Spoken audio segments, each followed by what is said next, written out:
Hello and welcome to Be Kind Rewinder. I'm your host and deputy editor Lex Luddy, joined by our editor-in-chief Henry Stockdale and managing editor Scott McCrae. Rewinder is an independent publication here to talk about the games we care about in a thoughtful way. On this episode, we'll discuss Doom the Dark Ages, more Tony Hawk games, and just what rewinder.co.uk is. But before all that, we should probably get into the last one of those bullet points. Just what is rewinder.co.uk? I'm going to hand it off to our EIC and wise leader, Henry Stockdale, to tell you a little bit about what the website is and what we're trying to do here. Thank you, Lex. So with Rewinder, we have started this. It's very much a passion project in many ways. We're not looking to just chase the latest AAA trends, but we're also not looking to just be focused on the indies either. We're looking to write those stories for the games that catch our attention. We want to basically find a middle ground when it comes to coverage. So we're hoping to turn this into a home for thought-provoking interviews, features, reviews, such. Yeah, and it's something we've probably talked about a lot in private with other journalists as well, which is right now there kind of isn't a home for a lot of the more niche topics that people enjoy reading about, but might not do massive numbers. I feel like something we've been talking to other freelancers that we want to get involved writing on the site, and even like permalancer staff, people who have the availability to write for other sites. But we want to run stories that might not get picked up in other places, not because they're not good, not because they're not interesting or the person isn't passionate about them, but because right now it can feel like, if you're a journalist, the only thing that gets picked up is the biggest of the big games. And so we have friends who would love to talk about games that came out 3 or 4 years ago.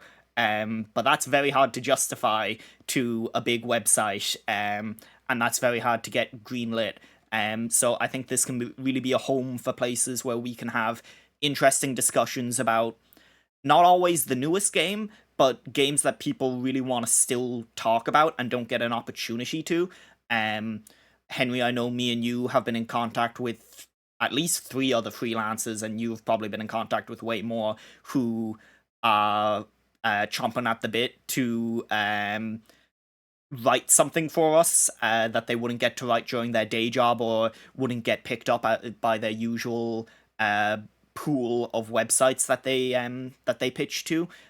So yeah, we're hoping to have a bunch of weird stuff. I mean, like, you can look at what's up on the site right now, day one, as this goes up. I have a review of Big Rigs, which I'm going to tell you right now, probably wasn't going to get picked up by IGN if I pitched them. And so, you never know. yeah, you're right. I should have reached out first. That was a real boneheaded move on my part. So yeah, I think we really want to make this a space that can foster interesting conversations from experienced journalists who right now aren't being given platforms that they should be given, that their experience kind of deserves. And I think this is a great place to have those conversations. Yeah, absolutely. Like I have, I'm very thankful that I have my full-time job with Upload VR. Obviously, I can only cover virtual reality stuff there, and as a freelancer, I have faced those similar struggles trying to pitch anywhere right now. It's so hard to get anything through. Yeah, and the short version of it is like no one would pick up Scott's God Hand features, so I guess we're going to be the place where he houses all of his God Hand features now, right, Scott? I've never spoken about God Hand once in my life. I don't know where that came from. Yeah, yeah. I did Yeah, realize right there when Henry was talking about his day job that maybe it would be wise to introduce ourselves personally. But I don't know if we've gone in at the deep end here and just went all in. But maybe Henry could tell us what his day job is at this moment in time. Sure. Yeah, I can start with that and we can go round. So yeah, so my day job is I'm the senior editor for Upload VR, which as a team of 3 writers, 1 video producer, and like 2 other people. That pretty much involves a bit of everything. Yeah, I'm doing news, doing guides, doing reviews. So I juggle quite a lot, as well as looking after our freelancers. Yeah, and I've run a website called startmenu.co.uk for the last going on or over 6 years now, which is a website kind of for people trying to break into games journalism and break into the games media, and finding a safe space and a safe home for those people to host their work and to be able to build up a portfolio. I'm also a freelance writer, and I also have guest contributed to websites like Giant Bomb, and a bunch of outlets, some of which haven't been shut down in the last couple of months. I was looking at like my muck rack the other day, and I was like, oh, like 7 out of the 12 websites I've written for no longer exist in their current form. Or in the form that I wrote for them originally, and that didn't feel great. But yeah, Scott, what's your background? I'm unemployed. But at the moment, I am a news writer for Games Radar. I used to be a news writer for the Daily Mirror, well-regarded newspaper. Um, I said that in such a dicky way. Did not mean it to go like that. And yeah, you can just kind of find me all over the place. The Tech Radars of the world, the Eurogamers of the world, the other British outlets of the world. Um, but now I'm here, and this is where I can write about the real stuff, like Def Jam Fight for New York. Yeah, and I suppose that's the one last thing to touch on.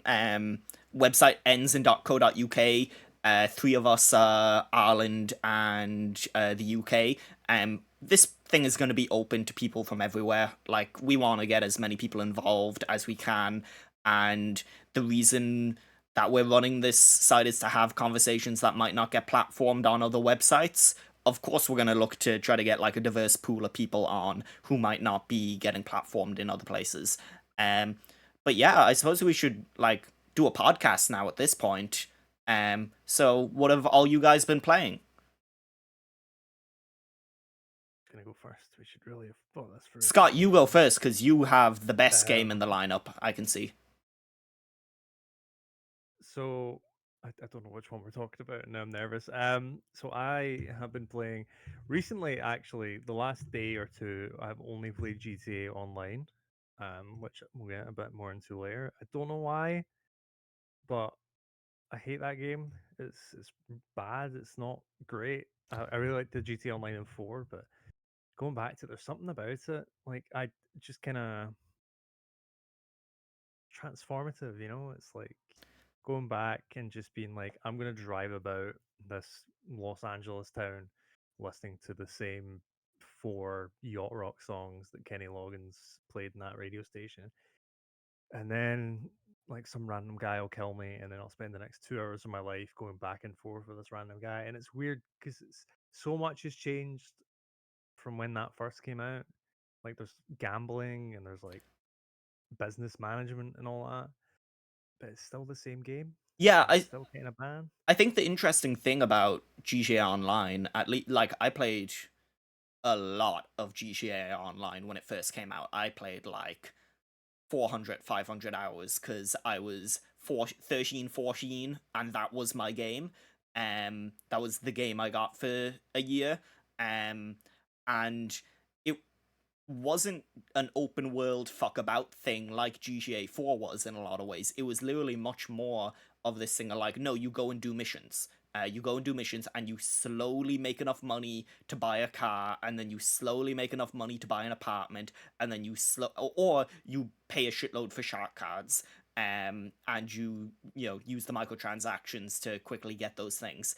And like they have added things to that open world to do without dipping into the missions, but the actual stuff that game wants you to do is mainly in the missions. It's mainly doing the heists, which were obviously added later, and it's doing, there's like team deathmatch and stuff, which like it's so wild to me that those team deathmatches are still popular enough that you can like find a game of them quickly, because it's not a great way to play a team deathmatch. Like the shooting in Grand Theft Auto 5 is perfectly serviceable, but it's not like a great shooter in any capacity. So it's always The been this other, weird thing, and it's so hard to get back into. I tried to get back into it during the pandemic, mm. and boy, it's gotten real impenetrable.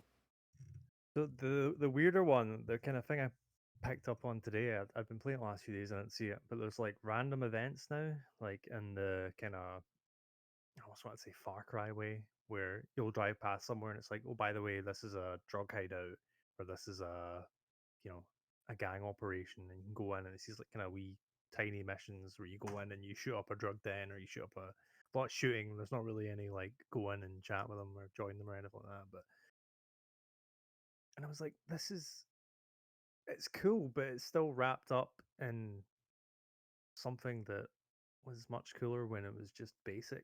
And the GTA 4 one was like, I probably spent more hours in the GTA 4 one just running around the airport with the stupid helicopters and swearing at my friends than I did And I'm sure ever in some of that GTA 5. some of that is like place and time, and having people to play with is a big thing of this. Like Mhm. the best multiplayer games are the ones that you played with your friends when you were a teenager, and they always will be, for everyone. And so that's probably one part of it. Yeah, it's weird. I'm curious what the new GTA's online mode looks like. I'm curious if it launches with it. I'm curious if they like carry over stuff, because people have put so much money into GTA Online. Like Mm. so much money into those shark cards and buying those apartments and all those things. And if they go to GTA 6 and they're like, none of that stuff carries over, people are gonna be pissed. And Um then they're going to spend all of it again. that's the other thing, is they'll be pissed, but they'll still buy the game and they'll still buy the shark cards. Um, Speaking of crime and life on the streets, um, I've been playing 50 Cent Blood on the Sand for the Xbox 360. A real I've been game. meaning to ask this for all the times I've seen you post about it on Blue Sky playing this. Why? Uh, Why are you playing this game? Because it's a banger. One, yes, and two, All right, fair. there was a time, let's say, early last weekend when I streamed this, um, when it seemed like Giant Bomb would no longer exist, and a very important part of that website was Jeff Gersman's um, feelings on 50 Cent Blood on the Sand and 50 Cent Bulletproof.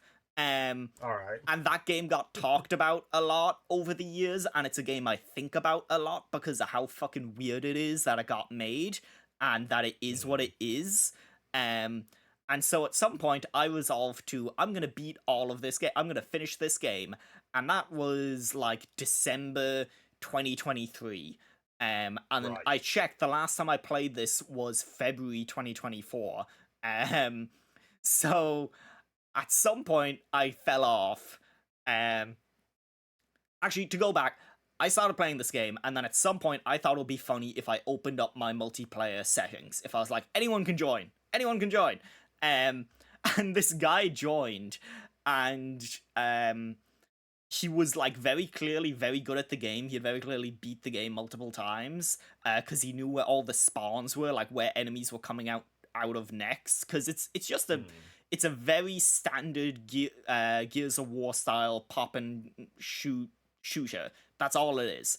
Okay. And he like knew where all the spawns were. He knew the orders they were in. And then whenever you hit a cutscene, if you're in multiplayer, if even one of the players hits a button, it skips the cutscene. And he was skipping all of the cutscenes. So at that point, I started to lose track of the story and all the lore and just where Fiddy's skull, his diamond encrusted skull, was going. It was somewhere in the Middle East, an unnamed Middle East country that the game is set in. And anyway, go on over a year and a half later, I decide to stream this game when I think Giant Bomb is no longer going to exist anymore, and I'm like, I'll see how much longer I have in this. Turns out I had about 35 minutes left in the game. And as a joke, again, I opened up my multiplayer settings, and the same guy joined. Incredible. The same. Dedicated. The same guy joined, and he still knew where all the spawn locations were. And we got to the final cutscene, and he skipped the final cutscene and the credits, and then it just like sent me back to the main menu. And I was like, "Well, I guess I've finished 50 Cent Blood on the Sand." And It's done. It's over. I have no idea what happened in the end of that game. I'm sure something happened with Fiddy's skull. But yeah, it was a fucking surreal experience. I kind of want to go back and play it again solo or with someone I know so that I can watch the cutscenes. That seems like a dumb enough thing to do. I want to know how Tony Yeo factors into the story. And that game has a dedicated taunt button where 50 just goes, "Fuck you!" Which is pretty good. I could be making this up in my head. So this could be I've gaslit myself into thinking this. But I distinctly remember getting like a pirated copy of 50 Cent Bulletproof on the PS2 when I was about 10, maybe. And if I'm not mistaken, that game did the Sniper Elite slow-mo bullet thing like 5 years earlier. I could be making this up, but I remember it. It's Genuinely, my own. I could not tell you for the life of me. That was like a late era PS2 game. That was 2005. It was November 2005. So like Xbox 360 was already out. Right yeah, Xbox 360 was already out, and they were like, no, let's release this on the PS2. And so there's an even more fucked up part of me that's like, what if I bought the PS3 version of 50 Cent Blood on the Sand instead of the Xbox backwards compatible version, just to witness it, just to see the loading times. And that's my sickness, that's really my sickness. I've also been playing another Xbox 360 game. I've been playing Lost Odyssey. Have either of you played this before? The Mistwalker RPG? Always wanted to, but never got around to it. It's interesting. I know Wario64 and the late Ryan Davis had a joke that it's basically Final Fantasy 13. And in a lot of ways, it does kind of feel like that. It's the creator of Final Fantasy, whose name escapes me now at the moment, and it's the composer, and it's a lot of the key creatives behind it. Sure, yeah. And the music in it's fucking exceptional. I think the music in it is like as good as, if not better than, a lot of the Final Fantasy stuff in recent years. But it's basically like a high fantasy RPG where you have two types of party members. One of them are like normal party members who you level up and they learn skills in their given class. And then the other type are immortal party members who have had their memory wiped. And any of the immortal party members, the way that they acquire new skills isn't by leveling up. They do level up, but all it does is like scale their damage. They don't unlock any new skills from leveling up. Instead, they have to study other party members, like normal party members, to learn those skills. So like, if you recruit a mage who can do light magic or dark magic, one of your immortals can study their magic, and then after enough fights, your immortal knows how to do it, and you can like slot it into a ability slot, and then you can start studying a different skill. So you can create these really cool hybrid character builds for your immortals, and then all your normal humans are kind of just like traditional, archetypical Final Fantasy character builds in a lot of ways. The other funny thing about it is, like, it's actually pretty fucking hard. It's an early 360 game. It came out a year after Blue Dragon, which was also Mistwalker, which is wild to think that they released these two big RPGs 2 years back to back. It's a 4-disc Xbox 360 game. It's back when they had, like, massive capacity limits on Xbox 360 discs. So it's 4 discs for if you play it on an Xbox 360. If you play it on an Xbox Series X or backwards compatible machine, you just put in one of the discs, it downloads the whole thing, and then you can play it from there. Sure. But it has some really interesting writing just not in the main story. The main story is like pretty humdrum straightforward, at least so far. The writing that's really good is your mortals will basically every now and again be reminded of something from their past, and they'll like remember some of their memories, and the writing for that stuff is really fucking compelling because it just goes to like a visual novel text on screen, and you read these short stories, and they're basically all of the short stories about like are these really tragic, harsh um tales and fables about living forever and how miserable that is for these people. And that writing is like really fucking good. And then you go into the main game and it's like way more upbeat, and there's like a comic relief character and stuff, which feels kind of weird. Another funny thing about the game is it gets substantially easier once you recruit two party members that are just a 12 and a 13-year-old, like they're literal children, and they become part of your party and they fight in fights. But like the combat goes from like pretty punishing to way more manageable once you recruit those two, which is really funny. Yeah. And playing it, I can see a lot of the ways that it and Final Fantasy X inspired a game that you've been playing, Henry, Clair Obscur. How have you been finding Clair Obscur? I've been enjoying it. I'll be honest, I haven't gotten terribly far into it at the moment, so my thoughts would be quite premature, but I like what it's doing. How I'm many quite invested in the world already. how many characters do you have in your party? It's been like 2 weeks since I played it, Cool. so Yeah, that's fair. What have you thought of like the combat system so far? I thought I've been, yeah, I think it's been good.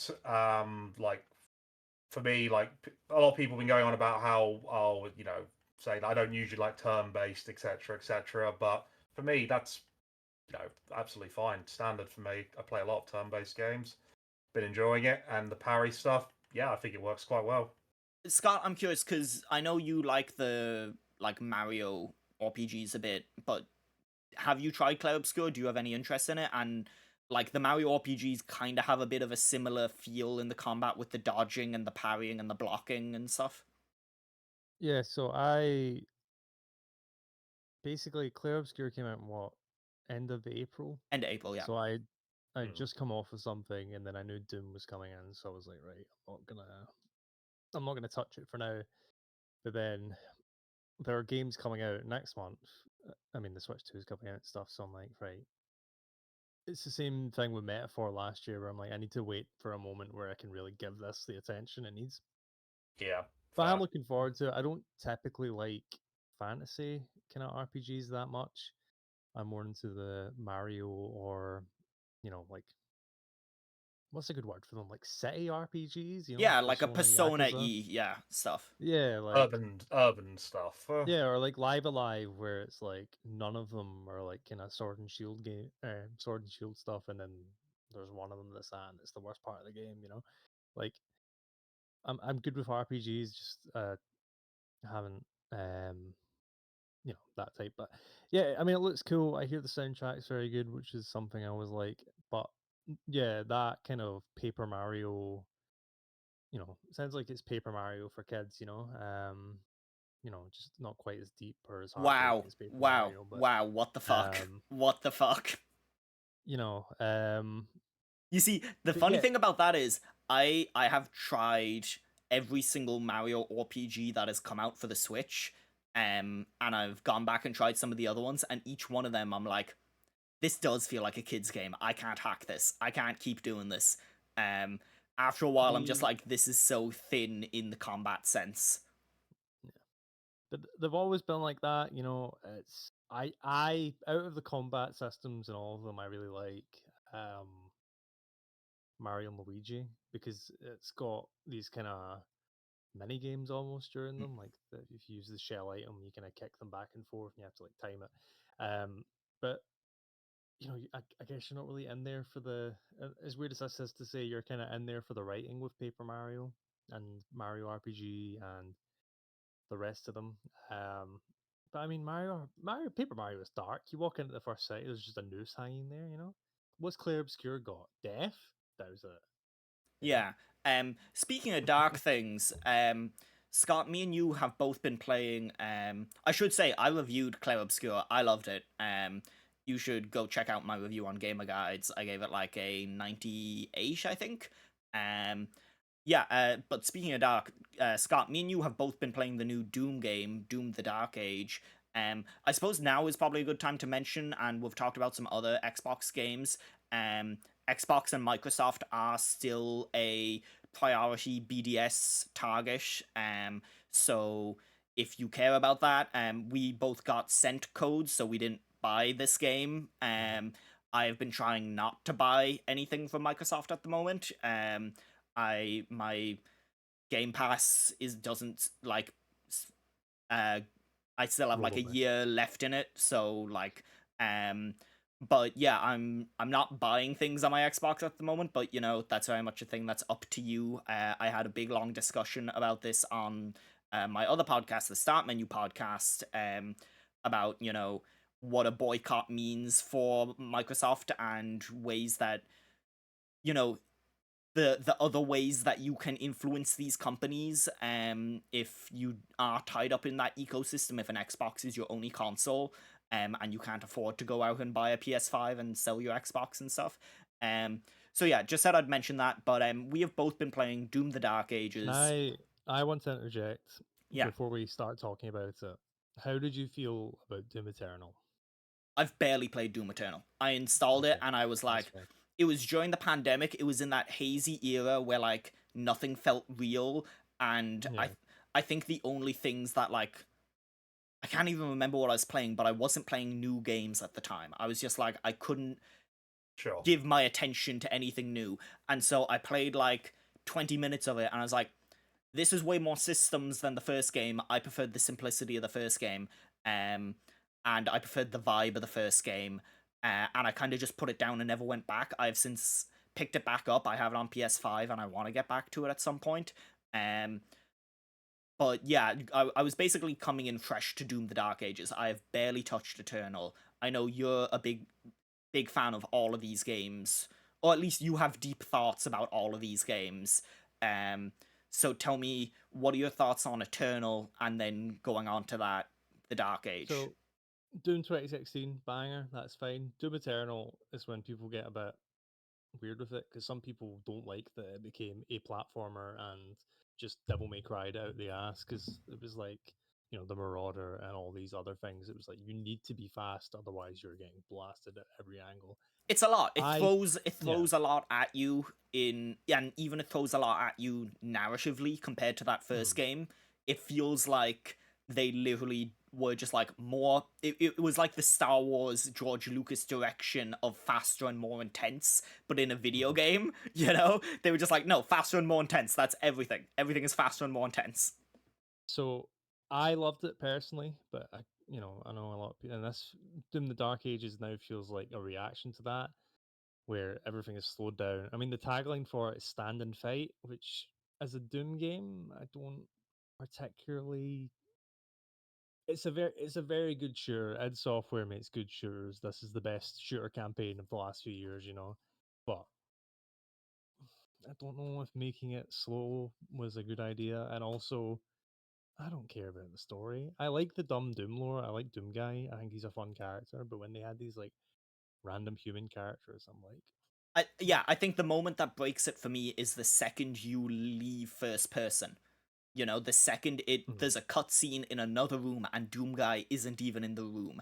That's the thing when I'm like, hey, I'm here because I like Doom Guy, and I like 1, killing demons in hell, 2, killing demons on Mars, and maybe, at a stretch, killing demons on Earth. What I don't care about is like this heaven and hell bullshit taking place on planets that I've never heard of, that are just like made up.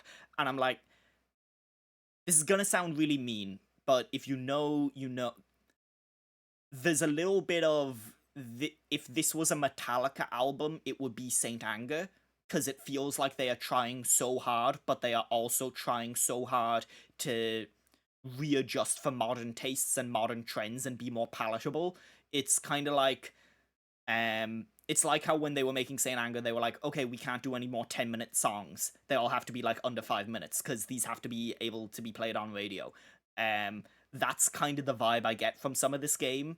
Is like we should probably make it more palatable than Eternal was from a gameplay point of view, and we should make the story more traditional compared to 2016. And I think it's kind of the worst of both worlds. I really like playing it. I really like shooting things in that game.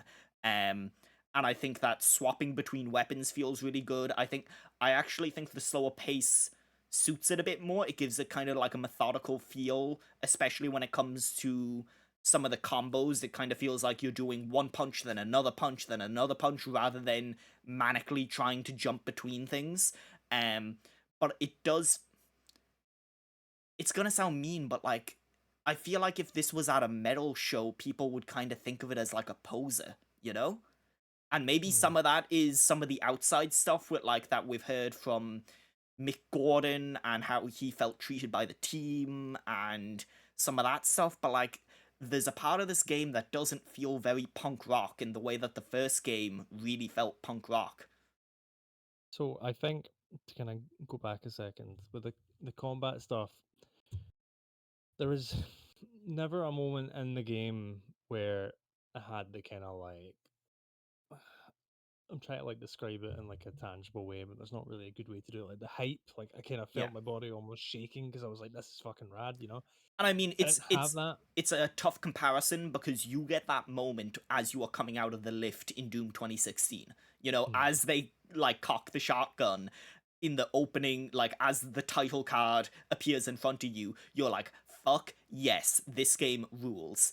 And Eternal, I'm sure some people have that in the combat itself, but it didn't have it as early for a lot of people, I don't think. And this game, I also, yeah, I agree with you. I don't think I've had that moment where everything clicks and I'm like, Hmm. fuck yes, I feel unbeatable.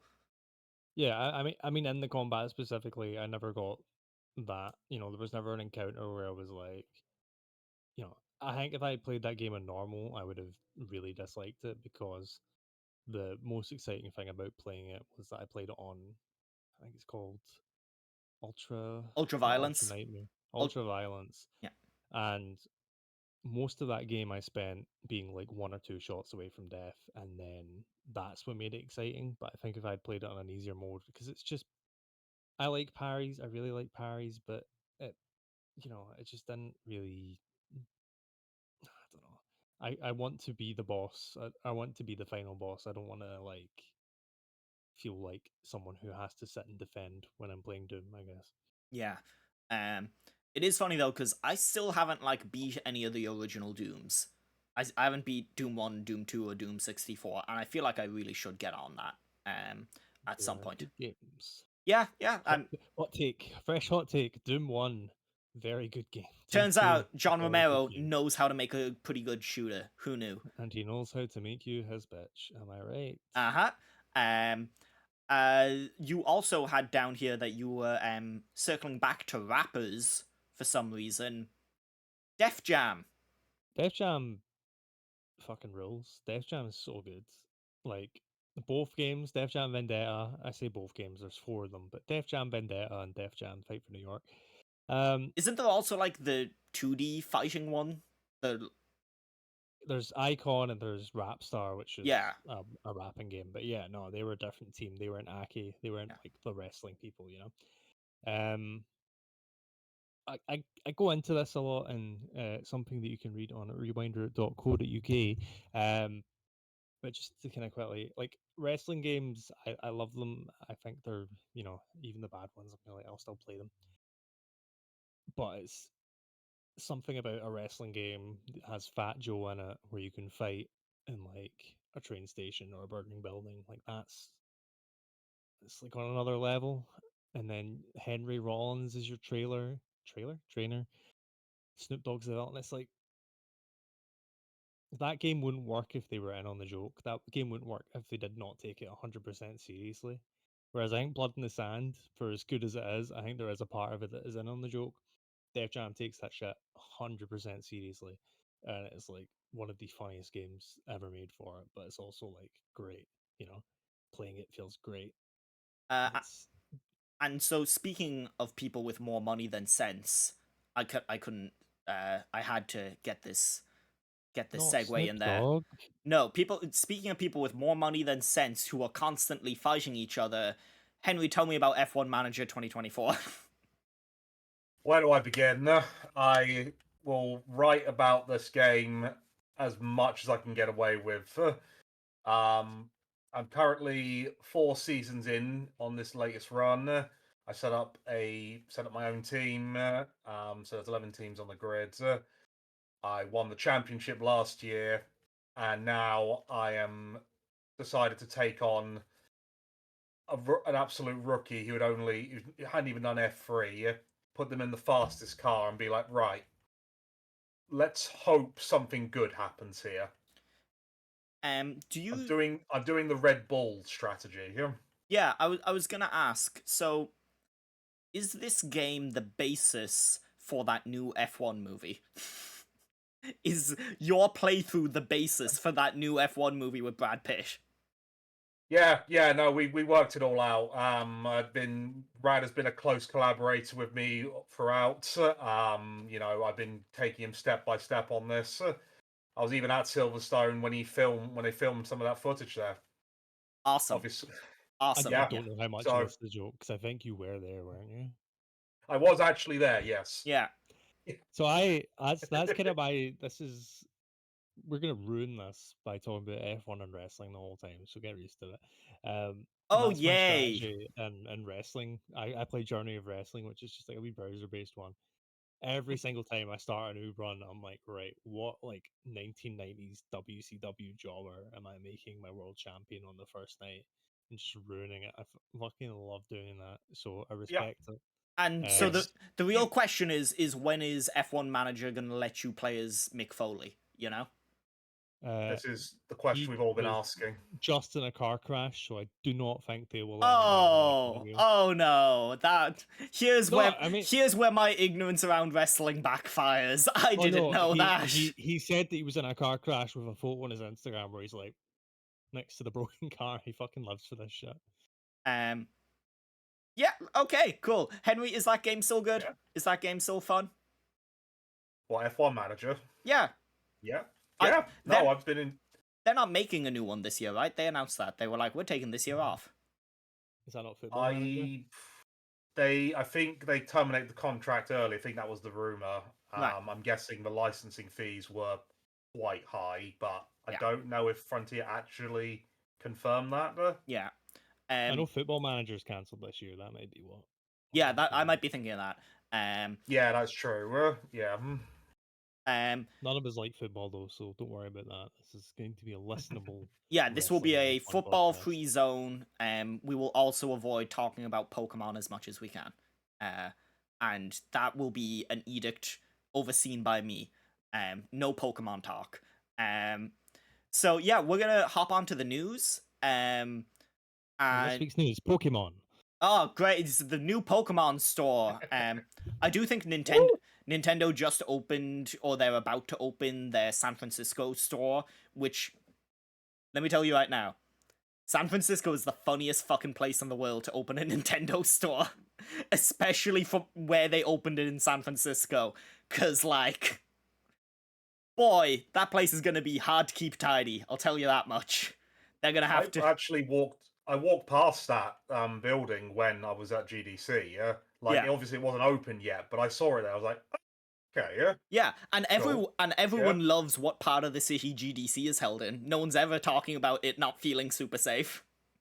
I mean, have you seen Summer yeah. Games Fest? You went to Summer Games Fest. You know what part of the city that's in. Oh, you fucking... Hey, Scott, there's just some engines backfiring, okay? It's fine. Being told that at Summer Games Fest while some like terrified Sega developers were like looking around every time they heard these loud pops was so funny. Just like, I was seeing, if I remember correctly, I was seeing the Plucky Squire, and it's not like an especially loud game. Plucky Squire by ex-Pokemon developer, and that was going off, and I'm like, every time I heard it, the fear of God get put in me, you know. But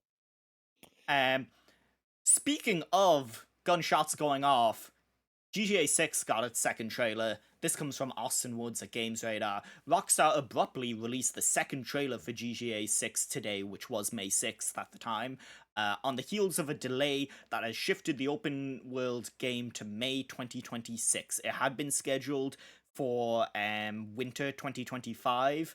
I believe it was just 2025. Yeah, I think Jason Schreier got out there saying that developers at Rockstar hadn't thought of that as a reasonable or as a realistic release date for months. I also heard that. That game was not coming out this year, and they knew it quite a while ago. GTA 6 Trailer 2 puts the coupled protagonist Lucia and Jason in the spotlight, with Lucia leaving prison and quickly joining Jason in a life of crime. What did people think of this trailer? I think Digital Foundry obviously did their rundown of it, and they were like, "Holy shit, we can't believe this looks so good," especially if it is running on a base PS5 like they said it is. But I guess you can kind of afford to do that when your budget is, I'm willing to guess, almost $1 billion. Like, that's where we're at with GTA at this point. It's like Given if yeah. Spider-Man 2 was $500 million or $300 million or whatever, this game is getting up there in that price. What did you think of the trailer and the delay? Delay made sense, to me at least. I also didn't expect it would come out in 2025. Trailer looked good. I'm not a GTA fan. I played like an hour of 5. May have crashed a plane, and that was about it. So for me, I'm curious to play it just to see it, because this seems like this is not just going to be an event. This is going to be it's going to be massive. Yeah, I mean, like, yeah. there's no two ways about it. It is going to be the biggest media launch ever. Yeah. Like, you look at that trailer, in less than 24 hours, it got 500 million views on the official Rockstar YouTube channel. Like, Crazy, yeah. Yeah, like this is going to be the biggest entertainment event ever. And like the funny thing is we're so doom and gloom about the state of console gaming, but like this thing really does have the power to shift consoles when it comes out. Like a trailer getting 500 million views, if even 10% of those people or 5% of those people go out and buy a new console, that's still a lot of fucking new consoles on the market. I do think that we sometimes forget. I guess I suppose this is easy when we cover games for a living. Yeah, like there are so many people out there who are just content with FIFA or EA Sports FC as it's now called. And there's people who they're still playing GTA on a PS4, or even like there's some fucked up sickos still playing it on a PS3. Like there's still people playing those versions of GTA 5 and have never had a reason to upgrade. And now if GTA 6 comes out and it's only on next gen consoles, like that is gonna have a big effect. The casual audience will go in. I did this after the trailer came out because I was interested. Hot Together by the Pointer Sisters, which was the main theme of that trailer. When after that trailer had come out, it had 258 listens, 258,000 listens to Spotify. It's now sitting just under 3 million. Yeah. And like that's the impact that this franchise can have on other pieces of media, which is wild. And it is why Death Stranding 2 is coming out next month and not in September, because as far as I know, that game was going to be a September game, and they were like, we don't want to be anywhere near GTA, we have to move up the release date. So I'm sure they're delighted that they probably had to fucking get that game done 3 months earlier than they anticipated, only for GTA to be delayed. But yeah, like it is going to be huge. It's going to be undeniable the impact that will have in and around the industry, and that things will want to get out of its way. I think giving it a fully solid release date was a lot more fair than just saying 2025. I was talking to developers who were getting sick of like, hey, they just said 2025 and that kind of fucks us because we can't announce a release date until we know when in 2025 this is coming out. So I think you saw like Ghost of Your Toy got its release date 2 weeks ago, and that was very much so probably because Sony got word from Rockstar that they had delayed it, and they were like, okay, now we can put a date on this thing. Um, Mm. so yeah, like I was much more amenable to that tone than anything in GTA 5. I've gone back to GTA 5 over the years since playing it when I was 13, and it was the coolest fucking thing ever, and I fucking hated it.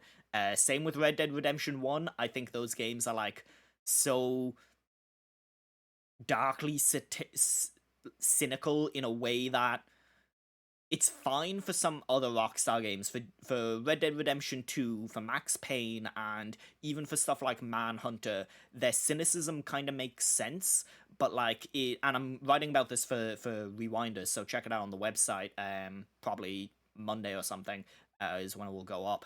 But like, there's the shitty actions of people in GTA 5 and Red Dead Redemption are never punished in a way that feels like out of touch with reality. Like, people continue to work with them and help these people, even if they're fucking terrible people, and the protagonist continues to do that. And I was like, no, if this was a real person, they would just not work with that person again because they're fucking awful. It happens a lot in Red Dead Redemption 1, where it's like, oh, you're working with a massive racist now, but you kind of just have to because the protagonist needs to get this job done. And it's like, no, you want John Marston to be like a sympathetic guy. Clearly, if he was a sympathetic guy, he would just shoot this fucking racist piece of shit in the head and move on, and find a different way to go about things. And they do a way better job at that in Red Dead 2. And I think this trailer sets up a much more realistic tone on that front of these characters already seem a whole lot more believable than Michael or Trevor ever did. Um, So and again, I've not played the campaign since yeah. it came out on PS3. Mm, So we're talking what, like 12 years now. I remember I really liked Michael, not as in liked him because he's a dick, but I thought that character was like really well done. It fit the kind of, mm. you know, Michael is interesting. I think where the game kind of falls apart is with Trevor, yeah. because like, as much as I enjoy that performance, it's still a performance where they go, and he's the good guy.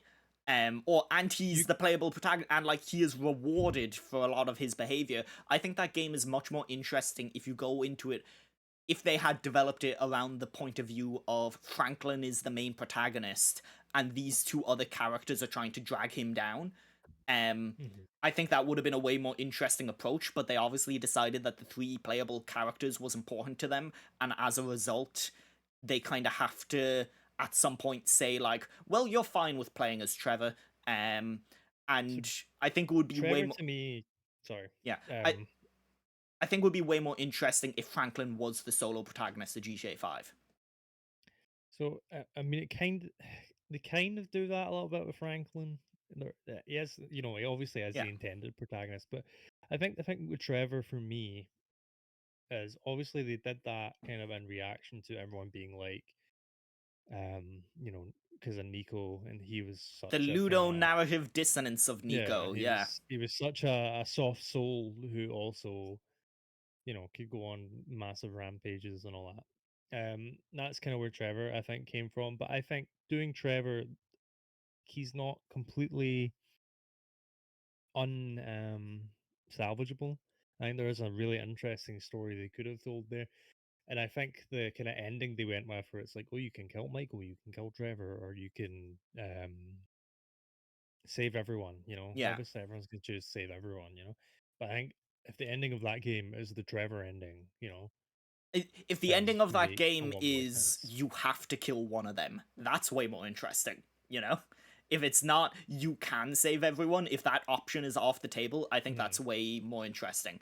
Because Um, Trevor is a tragic soul when you get down to it. You know, like those endings do some interesting stuff with it. Where like if you do Trevor's ending, nothing really changes except you can't play as Trevor. If you do Michael's ending, Trevor will never speak to you again, you know? yeah. Like, which says a lot about those characters. And that's like the stuff that I do like about GTA 5.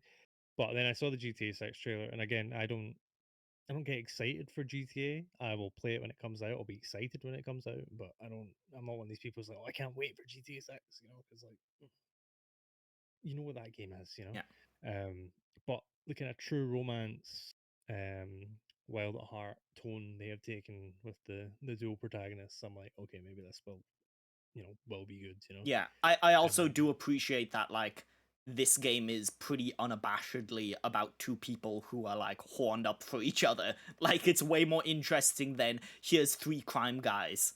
It's two mhm. people who have very complex emotions about each other, and that's the starting point. That's a way more compelling starting point than, three people who are basically just robbing banks. So yeah, I'm interested in it.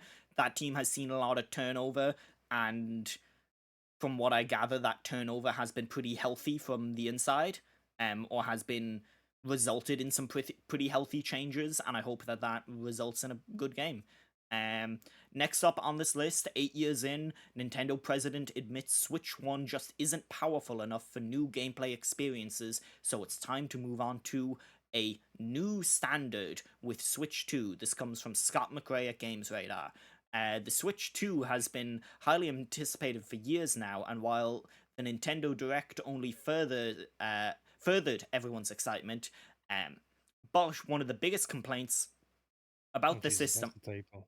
yeah, Oops. but one of the biggest complaints about the system outside of pricing, obviously, was its perceived lack of innovation, something that has now been addressed by the company president Shuntaro Furukawa.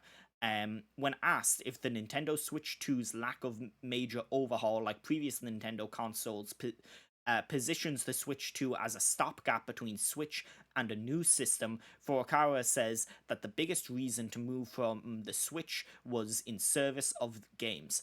Of course, over the course of these 8 years and counting, it has become necessary to increase hardware processing performance in order for software developers to realize one of Nintendo's most valued tenets, offering new gameplay experiences, Furukawa says. Thus, this time we decided to design hardware with enhanced processing capabilities. We believe that Mario Kart World and Donkey Kong Bonanza offer new gameplay experiences that could not be realized with Nintendo Switch, Nintendo's president affirms. Going forward, we will develop a variety of new titles centered on Nintendo Switch 2 and offer new gameplay experiences. Um, this is interesting in two ways because, like, I kind of think that the question that a lot of people have been asking is a false pretense in a lot of ways because you look at the Nintendo consoles over the years, like, I don't think people were talking about the SNES not being innovative enough. Like that console is just a power upgrade. Hell, Yeah. it still only displays the same amount of colors as the NES. Like the only difference that was made was stuff like RAM and processing power.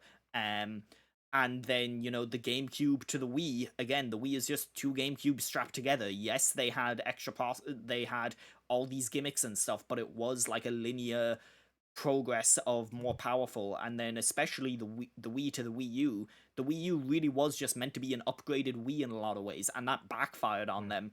them because they didn't differentiate it enough and they confused people with the names. And I think, like, yeah, like, of course the Switch 2 is just a more powerful Switch because Nintendo tends to do all their consoles like this. They do it in waves of twos. I mean, you can kind of think it as a false pretense, but also when you look at Nintendo from, I guess the best way to say it is like this century. I mean, we had the GameCube and the GBA, but after that, every single thing they did was something kind of new. Like DS, obviously, two screens, touchscreen. The Wii was the motion controls. 3DS was the 3D, which kind of that's a bit more of a side grade, but and then the Wii U tablet, the Switch, so on. So I get where they're coming from in that sense of this is this is something that Nintendo hasn't really done since the Game Boy Color to the Game Boy Advance or the Nintendo 64 to the GameCube. Um, but at the same time, I don't think it's that big of a deal. Yeah, I and think also, Switch. like, I think part of it might be is like maybe the thing that actually powers some Nintendo innovation in a way that we haven't seen before. Like, if we keep on wanting to be surprised by Nintendo, if the thing that we want from Nintendo is to surprise and delight us, and that's what Nintendo always talk about doing, maybe they are right, where the thing that has been, or the thing that allows them to do that next, is simply having more processing power, being able to do bigger experiences that, are able, Donkey Kong Bonanza has those destructible environments, and that's something that just would not have worked on less powerful hardware. Which isn't to say like the I'm Switch 2. still. Yeah, which isn't to say Oh like the god. Switch 2 is unbelievably powerful. It's not. It's about as powerful as like a PS4 with some of the new tech that has come around in recent years, helping it make look better again. Um but yeah, like I think that this is logical in a lot of ways. If they want to innovate with their games, that's one way to do it. If they want to innovate with their hardware being weird, that's another way. Yeah, I don't think it's anything particularly surprising in what he said there. It's a serviceable upgrade by the sounds of it. Yeah, you've got things like the mouse controls and that, but realistically, I can't see that many different studios using that there. Well, even But then, that's yeah, that kind of proves where Nintendo is, though, because it would have been so easy to actually just do here's the Switch with more power, but you do have all this weird shit like the mouse controls and the what's the other thing they're The doing? camera, the game chat Yeah, stuff. Yeah. yeah, like Nintendo Discord. Yeah, like it's the not like real gamer shit. they're not trying to do new things. I just think that the things are a bit less shocking than before, you know? Mm. Yeah, and I'm perfectly fine with what they're doing. Like, I think that's I'm what it happy needed just to to have be. more powerful hardware. Yeah. Speaking of shocking, the next Mario Brothers movie title quietly announced and then quickly removed by NBC Universal. This comes from Good lord. Matt Wales at Eurogamer. We're now less than a year away from NBC Universal's next Mario movie. I always forget that's like technically NBC owns Universal. But almost nothing has been revealed about the sequel so far beyond a release date. We might, however, have finally got a name thanks to some hastily deleted official leak in a Mario Sunshine. dude. We'll get there. Dude, fuck. In a press release shared overnight, Universal detailed a few of its key movies, TV, and streaming releases for 2025 and 2026. On the film front, these included the likes of Wicked for Good, Five Nights at Freddy's 2. Banger. Which one? Wicked for Good or Five Nights at Freddy's 2? 5 minutes of Freddy's too. Keep Okay. going. I mean, I'll watch anything with Matthew Lillard, so, plus more Shrek minions Banger. and Banger. and most notable, and the purpose of this story, a little something called Super Mario World. So this name went up, and then a couple of hours later, the same press release went up again, but with that Mario part taken out. One, do you think the name really is Super Mario World, or is it just a placeholder? And two, do you think that's a good name?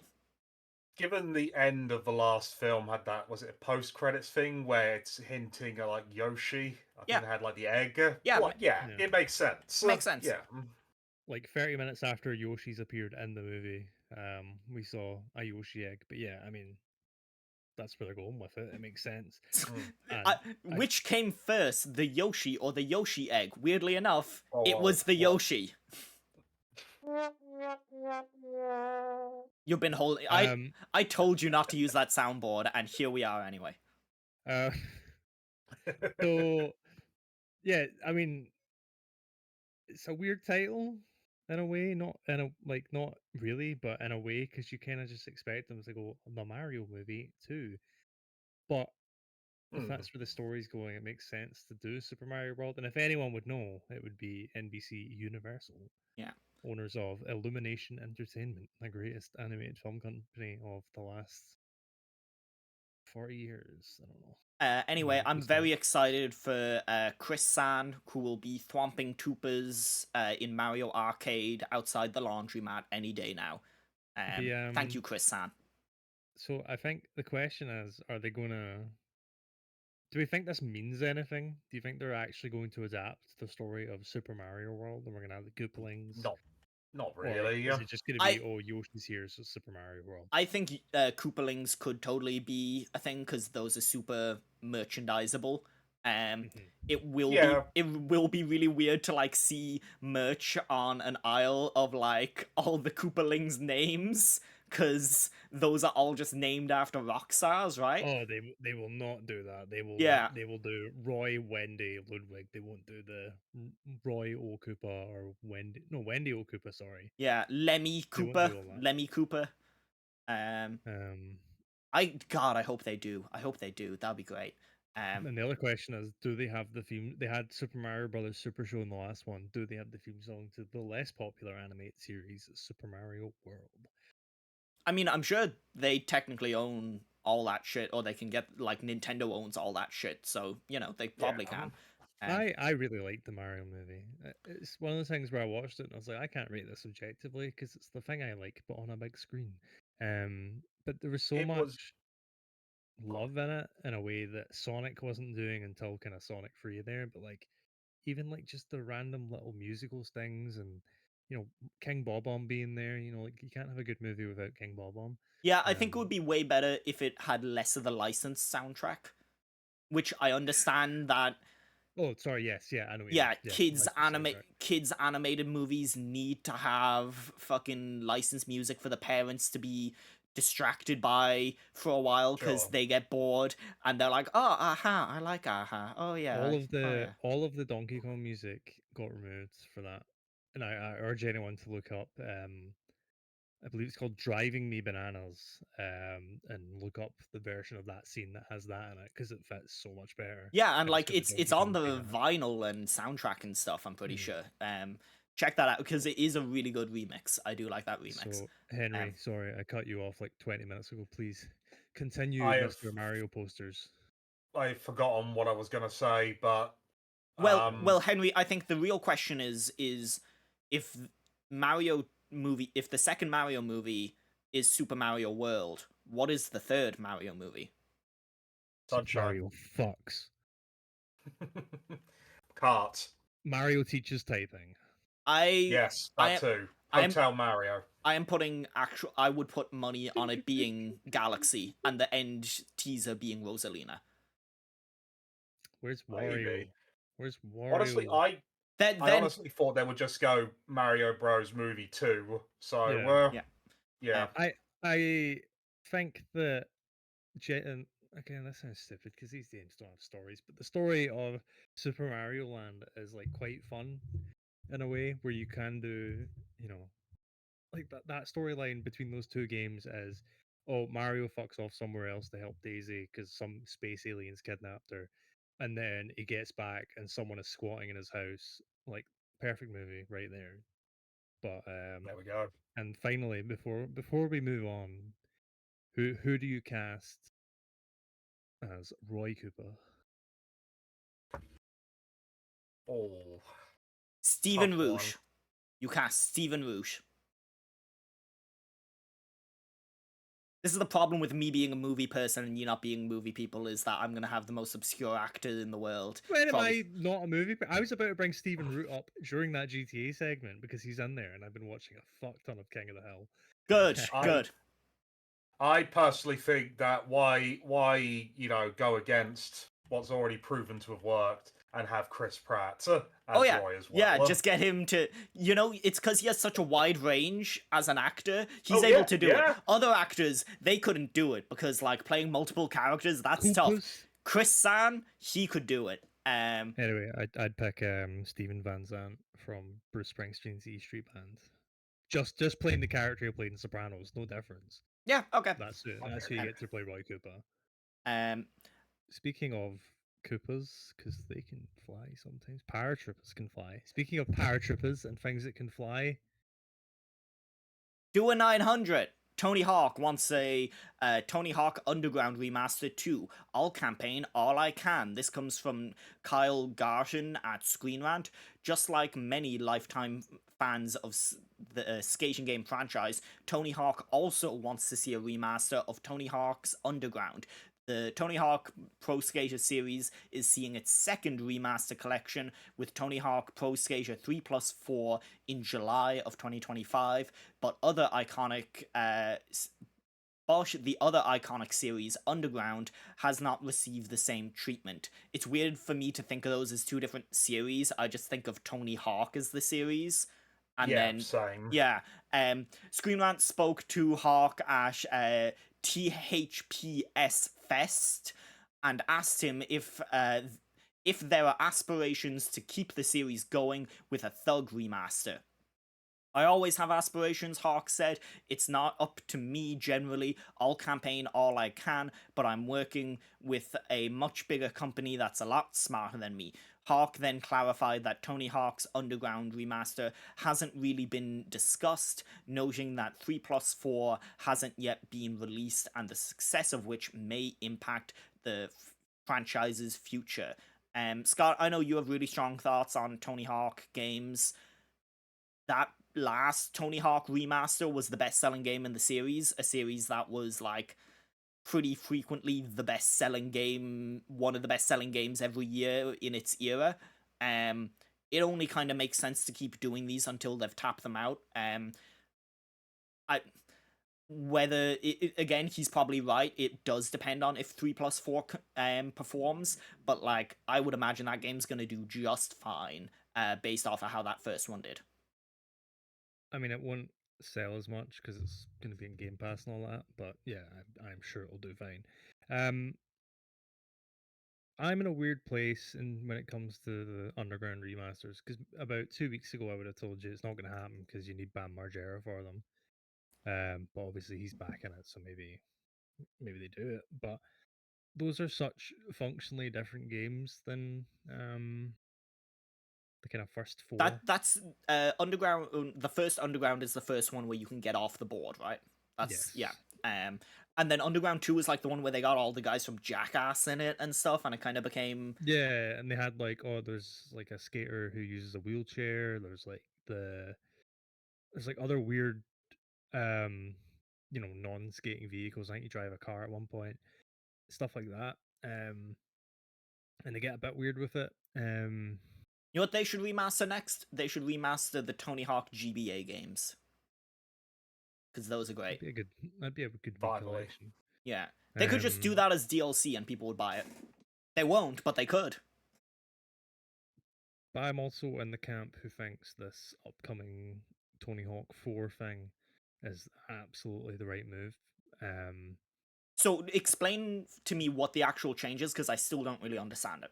Okay, so in Tony Hawk 1, Tony Hawk 2, and Tony Hawk 3, it's that Tony Hawk thing where you have 2 minutes, do all these challenges in a run. Then in Tony Hawk 4, it was open world, sort of, not properly open world, but like open levels. But instead of it being do these challenges in a big open level with no timer, it's you go up to someone, you talk to them, and then here's the challenge. And it'll still be like the same kind of challenges. It'll be like, oh, do this move over this gap, or get this many points, or do this combo. But the difference was you had to go up to someone, talk to them, load into it, go out. So in the new one, what they've done is they just made it so it's in line with the first three games. So it's going to be 2 minute runs through Tony Hawk 4 levels. I think it's a lot of the same goals.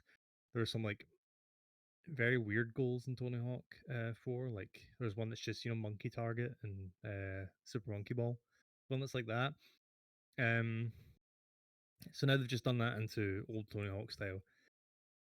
After this got announced, I went back and played 4, and it's very tedious to kind of go through now, like waiting for the game to kind of load through each chat box and come back and then find the next person on the map.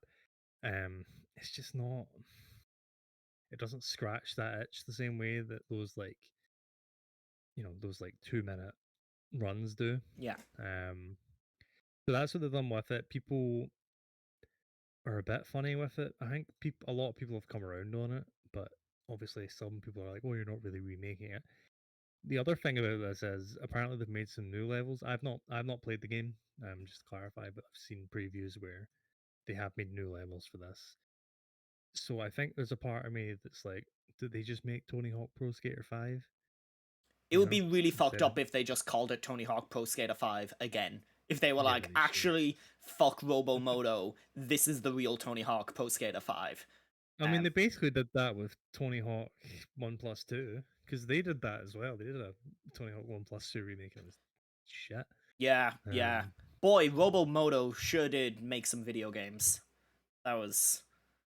It's Tony wild that... Hawk's right. It's wild that Robomoto made the Tony Hawk HD game, and then they were like, "Oh, everyone hated that, and it felt terrible. Anyway, go make Tony Hawk's Pro Skater 5. Good luck."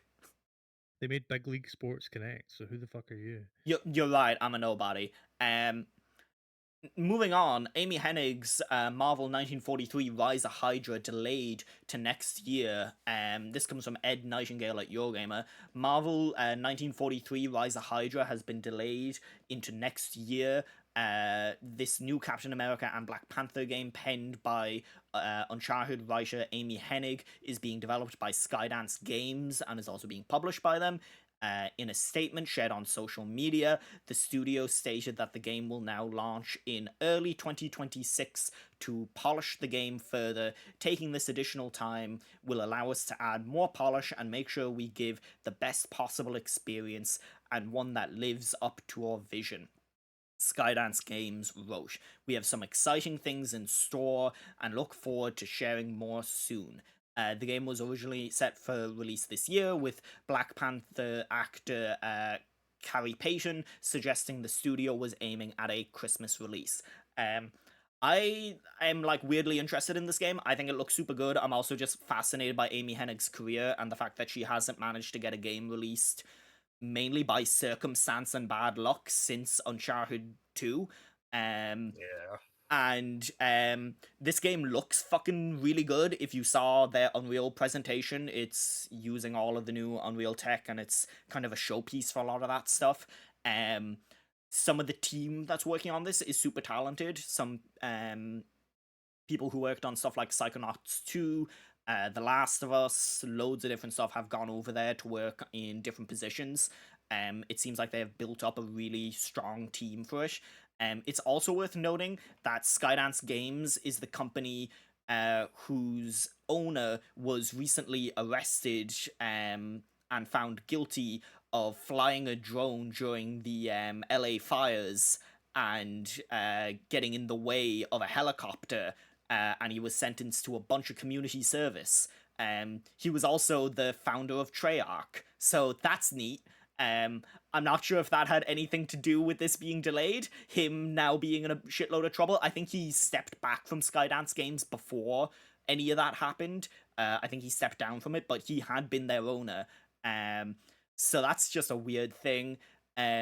This game not hearing a thing out of it until now this year. Yeah, of course it wasn't coming out this year, but you know, I think it's always a great time to punch Nazis. I'm way into the idea of this game. I'm way up for it. And yeah, I'm super curious to see how it turns out. I'll be honest, I completely forgot that that was the same person because I knew them as the Treyarch co-founder. I completely forgot Yep. they went to Skydance. And it's yeah, you go. It's a strange one for me because in the VR scene, like I've covered Skydance a lot because they did, you know, Behemoth. Walking Dead, Saints and Sinners, Yeah. and Behemoth. Yes, like I reviewed Behemoth, but Saints and Sinners was a landmark game in that space. And yeah, Behemoth, I really enjoyed that. So yeah, to have seen that was quite a surprise. Yeah, but going back to the actual game itself, it's probably the thing that I'm most interested in that Marvel's done in a while. Like, with the MCU, I've fallen off hard. I can't even remember what the last film I watched was. But I like the premise. I like the idea. I'm very curious to see more of this.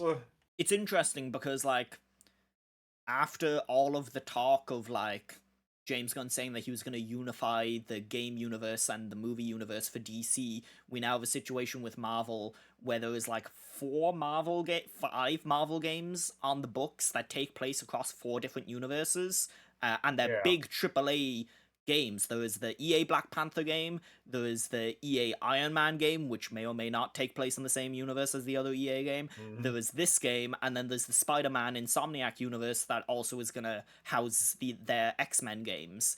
So Don't forget Yeah. Square Enix's Avengers.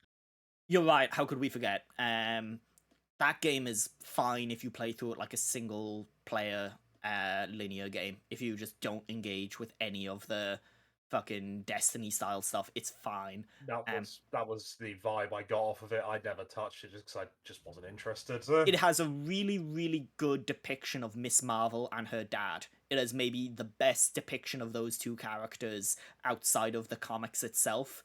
Okay. That stuff is really well done. But yeah, I'm tentatively excited for this game purely because I know some people that have been working on it, and Yeah. I haven't talked to them that much about it, but they are very talented people and they're very excited for it. So I'm super curious to see how it shakes out. Final news story. After conflict between staff and gaming site Giant Bomb, after conflict between staff of gaming site Giant Bomb and owner Fandom, Giant Bomb is now owned by the people who make Giant Bomb. This comes from Jordan McGregory at PC Gamer. In October of 2022, popular personality-led gaming site Giant Bomb was bought by Fandom, the multi-headed wiki-hosted Hydra, at the same time as Fandom acquired GameSpot, Metacritic, and GameFAQs. Conflict between Fandom and the opinionated editors of Giant Bomb arose this year when the publication of new content was put on hold as part of a strategic reset and realignment of Fandom's brands. Subsequently, an episode of Giant Bomb's podcast, in which the hosts made fun of Fandom's brand safety concerns, was taken down, and several senior members of the site announced that they wouldn't be working at Giant Bomb anymore. In an unexpected reversal of fortunes, it was announced at PAX East, where during the Giant Bomb panel, it was revealed Fandom had sold Giant Bomb to two of its staff, Jeff Baclar and Jeff Grubb, who will be running it as an independent operation from now on. As Baclar and Grubb push in a joint statement, Giant Bomb is now owned by the people who make Giant Bomb, and it wouldn't have been possible without the speedy efforts of Fandom and our mutual agreement on what's best for fans and creators. As Fandom's owner statement explained, Fandom has made the strategic decision to transition Giant Bomb to its independent roots, and the brand has been acquired by longtime staff and content creators Jeff Baclar and Jeff Grubb, who will now own and operate the site independently. At the panel and in the week since, Jeff Grubb and Jeff Baclar have gone on to say they are bringing in Mike Minardi, Jan Ochoa, and Dan Reichert as equal co-owners. They will now own the business equally.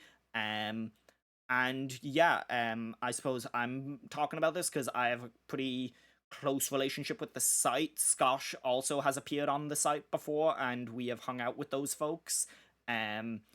I'm super happy about this. I'm delighted that it's turned out this way.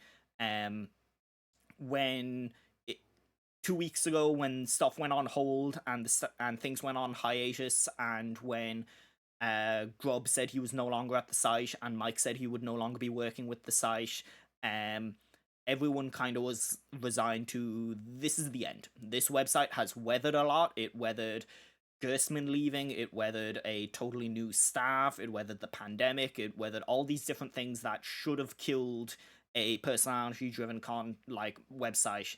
And those folks did a really good job in their time since joining the site in creating their own voice and creating their new era for Giant Bomb that people genuinely care about. And you saw that because when Jeff said he was no longer at the site, people got out there and they told Fandom what they thought of it. Fandom put up a official statement across different social media services, and it was flooded with people voicing their displeasure, is the best way to put it. They put up a message in the official Giant Bomb forums, which, as of recording, is at 17 pages of forum posts, and it's still not locked, of people just saying we do not support this. the moderation team did a great job of moderating that, because there were people there who were maybe threatening more than they should have, and they got rid of those, but they kept all the stuff that was like, voice your displeasure, let it be known that you are not happy with what has happened to the staff here. And I think it circles back to a lot of what we're trying to do here, which is independent, creator-led games media content as the way forward, as the future. Games media is in a very messy place right now, and I think a lot of that comes from the fact that the games industry is hitting its maturing point. It's hitting the point where it might not grow in the same way that it's grown for the last 30 years, which was exponentially, and it's just going to hover at the same size. And I think movies hit this point, 5-10 years ago, and they were, and still are in some ways, at this dealing with this maturity and not knowing how to deal with not constantly growing exponentially. I think an important part for the games industry is learning and seeing what like existing in a mature industry means, and what it means for these media companies, which is basically, you gotta own it for the right reasons. You can't own it because you want to own the biggest thing imaginable, because you want to own something that's growing. You gotta own it because you want to make that content, because you want to make those videos, you want to make that entertainment, you want to talk about these things. And so I think we're going to see a lot more worker-owned stuff. We're going to see a lot more stuff that is done, and it sounds like pedantic, but like for the love of the game, like people are going to start doing it. And even just today, Danny O'Dwyer announced that No Clip Crew, his second channel, is kind of being rebooted, and he's rebooting it specifically to use the money from his Secret Tape project, which was the documentary for hire sub-brand of No Clip. He is using the money from Secret Tape to fund No Clip Crew as an editorial outlet. And I think that makes a ton of sense. Use the money from the game developers. Like, game developers clearly want this coverage, and there has to be a way of us being able to use that money that is out there, because there is money out there. We all know that there's money out there. The three of us have seen that money been thrown around in front of us, and then we go back into offices and we get told, like, there's just no budget for it. No freelancing budget at the moment. And it's like, nah, dog, like, there is money out there. We know there's money out there, and there's money being spent. And it's just where it's being spent is the real important thing. So yeah, I think this is great. I think we're going to see a lot more of this. We saw it with Game Informer. I only hope that we just keep seeing it with other places. Yeah. Yeah, no, totally. Like, I will not say that I have been a long-term follower of Giant Bomb. It was very much the sort of thing that went past me until I came back into games media. But could not be more thrilled for that team. Really happy to see this happen. And we are seeing that shift, like you say, toward more independent sites. I wish it was for better reasons, but at the same time, it is really refreshing to see so many people doing this for, as you said, the love of the game, or as I say, the love of the games. It's Scott, hit the soundboard again. Hit the soundboard again.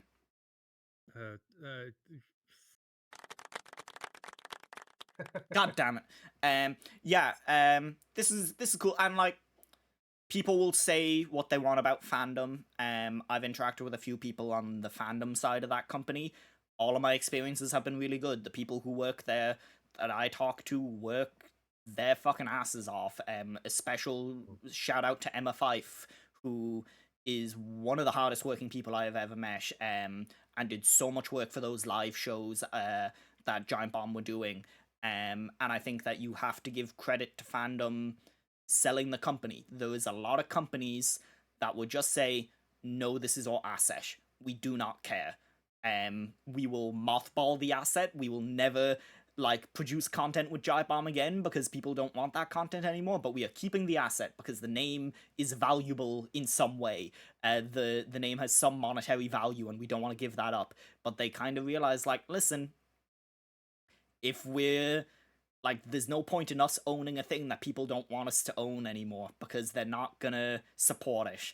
And so credit to them for actually selling the damn thing. Because most corporations wouldn't do that.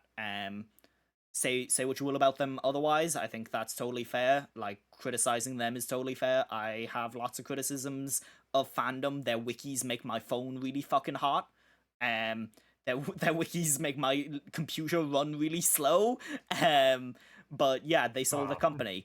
So yeah. Final segment that we're gonna move on to is, and we've kind of already talked about it a little bit this episode with some of our Xbox back compat stuff, is Xbox 360 turned 20 years this week. Turned 20 years old.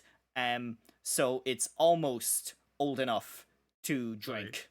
Sorry. Isn't it the announcement of the 360? Yes, the announcement of the 360. Yes. So that MTV show with Elijah Wood happened 20 years ago this week.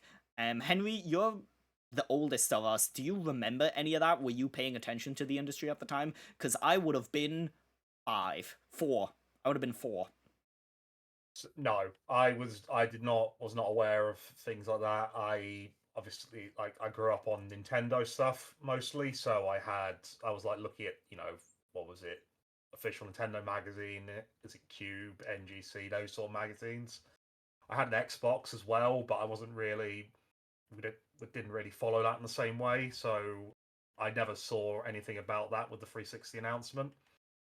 I do remember my mum winning an Xbox 360 for a Pepsi competition during the World Cup in 2006. Nice. That's a good way to get an Xbox. Yeah, so that came with Football Manager 2006. Played the hell out of that at the time. Did she give it to you? Yeah. Was it like gifted to you? It was a family thing. I've got a brother and a sister as well, so we all used it. Yeah.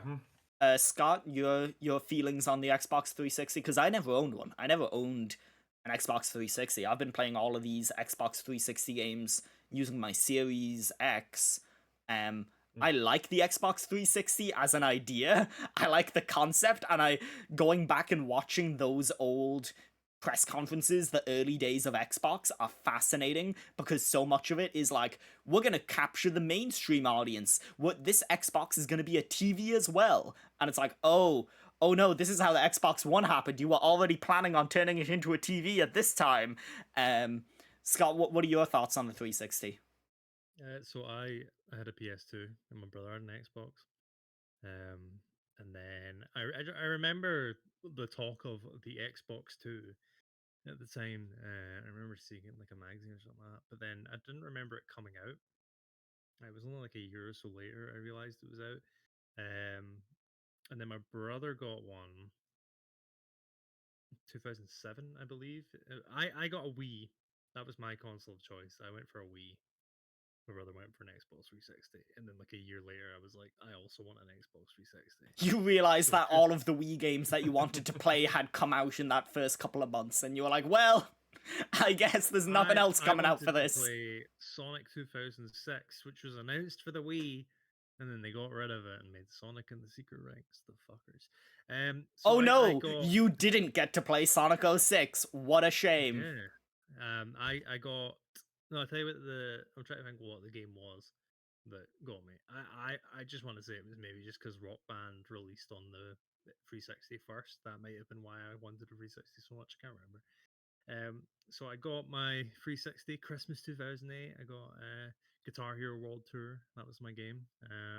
Well, actually, I got a few. I got that Kung Fu Panda / Lego Indiana Jones pack-in title banger. See, when I look back on the PS2, I'm like, these are fucking bangers. There's nothing but bangers in this library. When I look back in the 360, I'm like, these are good games, but it's not quite the same feeling. But I think the thing with the 360 is it is literally a you had to be there console. Yeah. And like it solidified so much of what the industry became for the next 20 years. You know? Like literally everything about Xbox the 360 Live eventually became standard. Everything about like its online systems, its store systems, friend lists, all those things just became standard. Yeah, I mean, obviously Xbox Live was in the original one, but those like 360 years where you didn't have to buy a new modem adapter or something like that, it was just on there of Xbox Live playing Halo 3 and getting called every slur under the sun by a 10-year-old. those were just fucking magical times. And you know, where like I think about now where I play so many different games so often, and then I think about the 360 where I played Modern Warfare 2 for so long. I played Gears of War 2 for years, you know. But obviously that's also like a kind of thing of the times of I wasn't a child, but I still didn't have my own money to spend, you know. You were Yeah. kind of stuck with those games. But online play has never felt the same since the 360, even with the advent of like Fortnite and all that. It's a different vibe now. Like you're Mm. playing to hang out now, where before it was, I don't know, something was different, something was kind of mad. I guess because it was new, and that was it, you know. Like Halo 3 and Like Modern Warfare, in some ways the novelty was the thing. It like yeah. the novelty was the fact of like I am online right now. I am on the internet Mhm. playing a video game. And that's But like kind of like faded away. the first game I ever played online was Mario Strikers Charged Football for the Wii. That was actually the first game I played online. Nice. That was just an aside, but yeah, online play has never felt as good as it did in the 360, and I think obviously we're in a case where multi-platforms. It's the same thing with the PS5 now. Like multi-platforms have a lot to thank for that, Mm. or are to thank for that, because you had Call of Duty 4 and Halo 3 come out at the same time. Obviously, Halo 3 is exclusive, but you know those years, those first few years where the PS3 had Dick All, and you had like Hey, Gears of you're War. forgetting about MAG, massive action game. Even then, that was like 2011, wasn't it? It was around the time of the online blackout, so whenever that was, like Yeah, 2009. 2011. So even then, Yeah. that's a fair few years in. But like those first years of the 360 had what? Dead Rising, Gears of War in year one, Halo 3 and Modern Warfare in year two, Gears of War 2 in 2008, and Rock Band and all that. Like I remember the most I played of any of those online games was probably Soul Calibur 4, whenever that came out. So, Yoda Caliber, where you got Yoda as the exclusive character, and the PS3 got Darth yeah, Vader. Um, basically. That wasn't the most fair of swapsies. I feel like people probably would have preferred Darth Vader. no, no, because no one cared because you all get Star Killer, and that's what You're mattered. right. We were all Yeah. so Oh no, happy. Yeah. Yoda was fucking busted in Soul Oh Calibur. yeah, But because he you was wanted tiny. Because Yoda. he was tiny. No. Uh, I think to kind of move on a little bit, because I assume Mm. I don't want to cut you off, but you said you didn't have one at the time. But Xbox Live Arcade was the other thing. Like Yeah. that was special, and it's weird because nothing's changed. Like digital games are still digital games; you still get them. But I don't know, Xbox Live Arcade, where it was like you get like one new indie game like a week, or Yeah. like here's Konami releasing Symphony of the Night or something like that. See, that was how I first played Symphony of the Night Mhm. through Xbox Arcade. and you I know remember that just it's still a great way to play Symphony of the Night. It's still like the best yeah, way to play it on a console. Um, and like Mm. that was the game that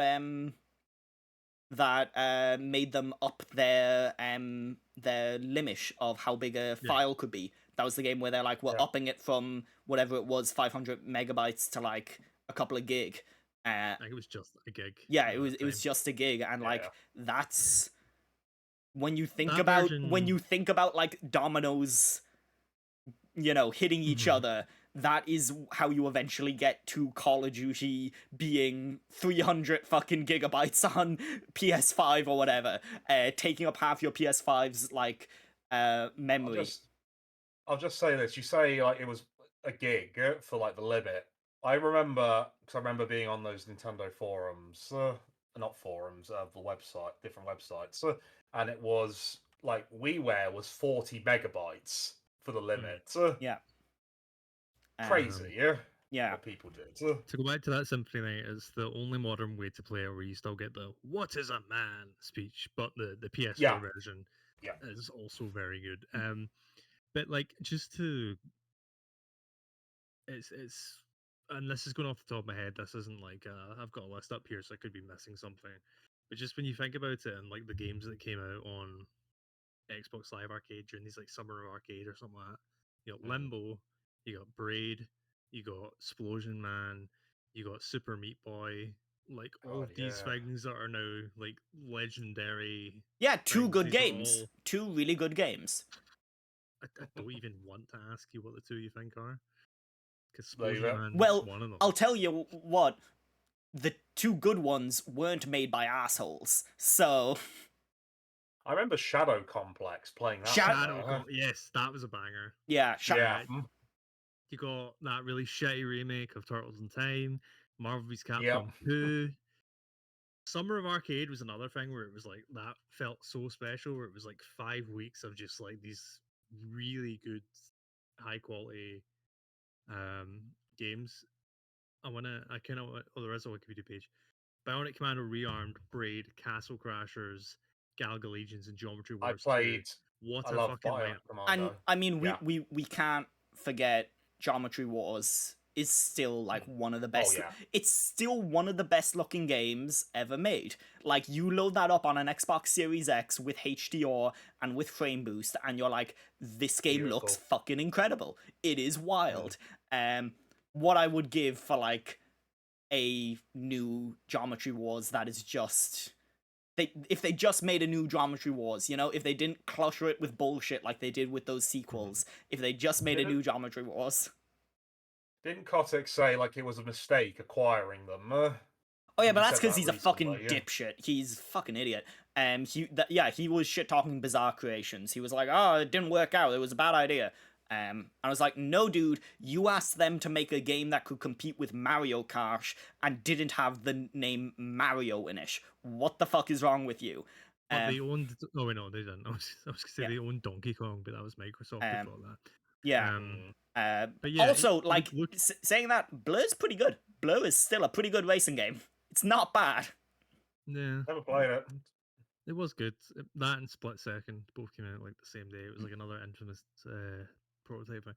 But yeah, like so many of the formative indie games, no matter if certain people who may have made Braid are arseholes, like that's where these kind of like, other than Cave Story, I'd say all the kind of big early indie games were on this, you know.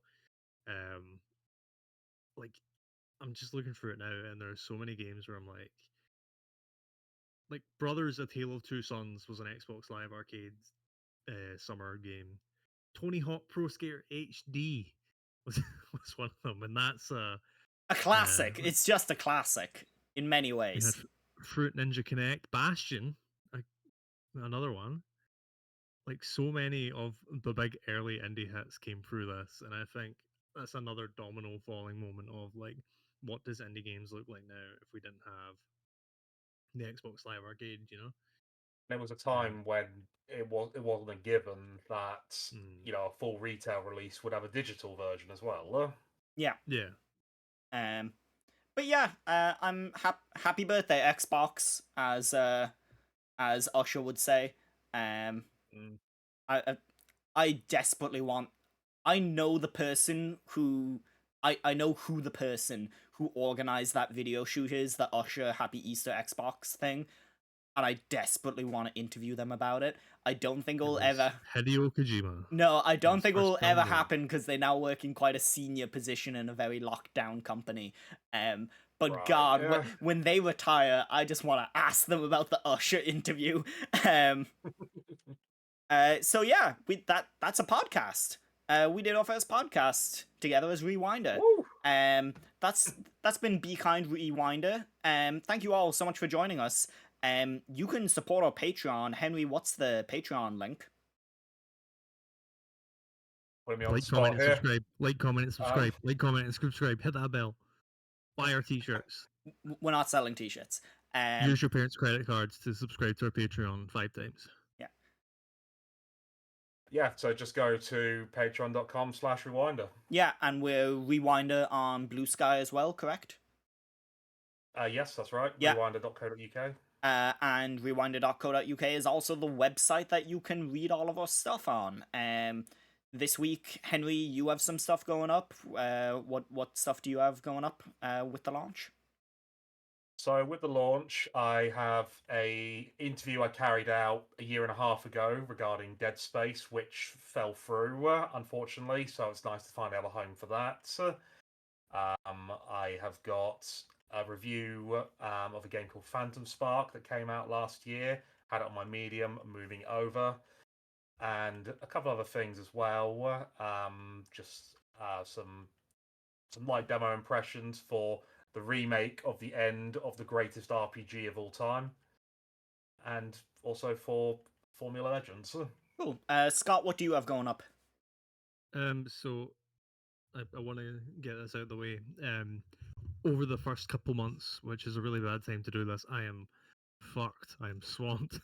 So I am relying on these two to buff out our numbers. But I will be contributing more after June, let's say.